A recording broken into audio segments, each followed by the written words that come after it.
Musyawarah Perencanaan Pembangunan Musrenbang, Rencana Kerja Pemerintah Daerah RKPD Kabupaten Cilacap tahun 2024 dibuka oleh PJ Bupati Cilacap, Yunita Dias Suminar, di Aula Diklat Praja, Senin 13 Maret 2023. Hadir dalam acara tersebut, Ketua DPRD Kabupaten Cilacap, Taufik Nur Hidayat, Wakil Ketua DPRD Cilacap, Sekda Cilacap Awaludin Muri, Perencana Ahli Madya Bapeda Provinsi Jawa Tengah, Ketua Tim Penggerak PKK Cilacap, Pimpinan PUMD atau BUMN, Forkompinda, OPD, Stakeholder, Akademi, FAC, Ketua LPM dan Asosiasi, serta tamu undangan.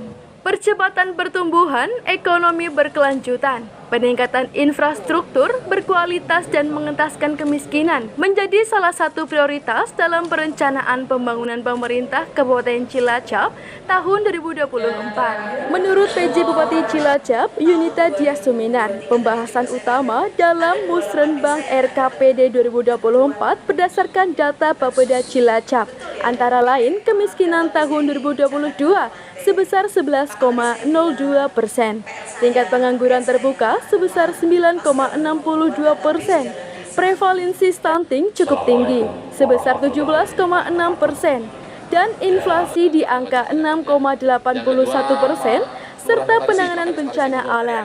Semua itu butuh database yang baik, serta by name, by address untuk mengintervensi.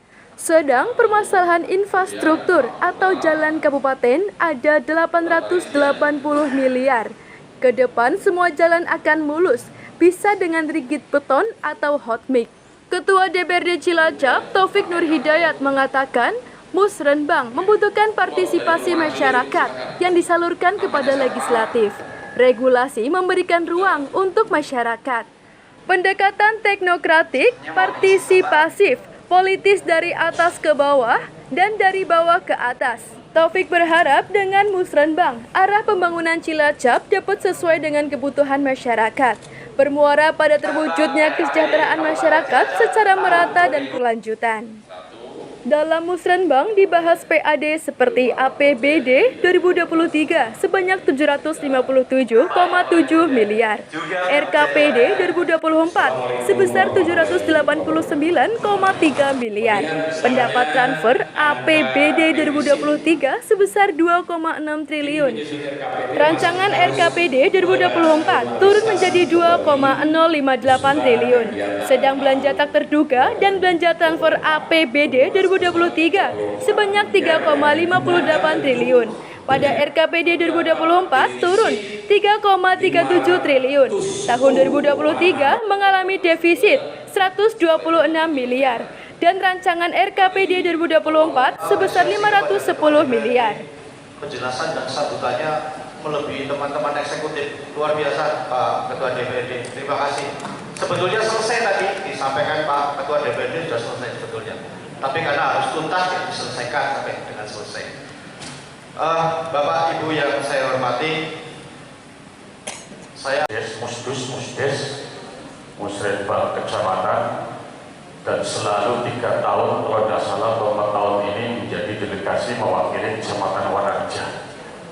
Kami mohon Bunda dalam rangka penyusunan kegiatan anggaran-anggaran bagi anak maupun anggaran yang pesertanya melibatkan anak agar ditingkatkan. Jadi Kabupaten Cilacap, kalau kita melihat tadi yang disampaikan oleh Bappenas, beberapa hal yang perlu kita perhatikan kan tadi sebetulnya ya. Satu, kemiskinan, ya kan? Kemudian yang berikutnya pengangguran terbuka. Nah, dua hal ini berkaitan dengan kesejahteraan. Kalau kita bicara dua hal ini, sambungannya pasti akan pendidikan, kesehatan, infrastruktur, ya kan? Bagaimana cara kita, bagaimana kemudian kita harus mengintervensi persoalan itu, kan nggak mungkin satu hari selesai. Maka perlu pentahapan. Nah, RPD tadi itu pentahapan 2023 sampai dengan 2026. Kemudian diterjemahkan dalam RKPD, kemudian nanti direnja. Kalau bicara prioritas jalan kabupaten, itu ada 880 miliar kalau semuanya jadi mulus. Bisa di rigid beton atau di hot mix. Nah, maka pentahapannya nanti akan bisa kelihatan kalau database-nya jelas. Termasuk hal-hal lain yang sifatnya fisik atau infrastruktur tadi. Infrastruktur kan tidak hanya jalan, irigasi juga. Kemudian drainase juga. Ya, kemudian RTLH rumah yang harus dibangun karena masyarakat itu memang rumahnya tidak layak huni, itu juga kita harus pastikan. Ketika pemerintah pusat memberikan transfer uang ke daerah itu, kan sebetulnya untuk tujuan akhir adalah kesejahteraan. Ya, jadi semua kalau punya database yang baik, itu intervensinya bisa tek gitu loh. Tapi kalau kita tidak punya database sama sekali, stunting aja. Stunting kalau kita tidak punya by name by address, gimana cara mengintervensinya? Kan gitu. Tapi kalau kita tahu betul, oh ibu di desa ini namanya ini, dia hamil kurang energi kronik, apa yang bisa kita bantu? Dari pemerintah desa ada, dari APBD ada, dari APBN ada, maka nggak boleh tumpang tindih. Maka kita mesti tahu tuh regulasinya seperti apa, dikunci di mana. Bansus, ya, bantuan yang tadi disampaikan karena bansus, maka itu adalah kebijakan. Kebijakan yang apa? Untuk menyelesaikan masalah tadi, yang tidak tumpang tindih dengan dana-dana lain atau anggaran lain. Kehadiran musren itu adalah partisipatif, ya, bukan domain ranger. Maka masukan itu tidak wajib benar, tapi saat masuk menjadi RKPD wajib landasnya RPD itu.